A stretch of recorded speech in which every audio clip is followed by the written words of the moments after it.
इमाम शाफी फरमाते हैं कि अल्लाह आपका भला करे, कुन फ़यकुन इबारतुन अन सुरातिल ईजाद, ये सुरात ईजाद, ये कलिमात मुराद नहीं है, लेकिन इमाम अबू ने फरमाते नहीं, अल्लाह ताला ने अपना तरीक़ा ये जारी रखा है कि अल्लाह इसी तरह कहता है कुन फ़यकुन।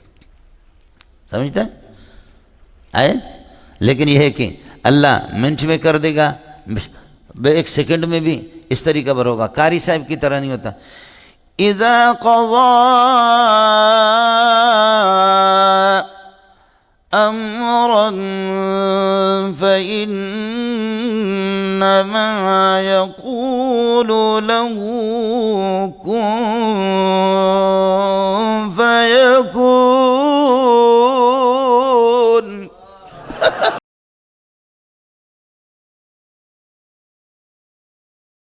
इमाम शाफी फरमाते हैं कि अल्लाह आपका भला करे, कुन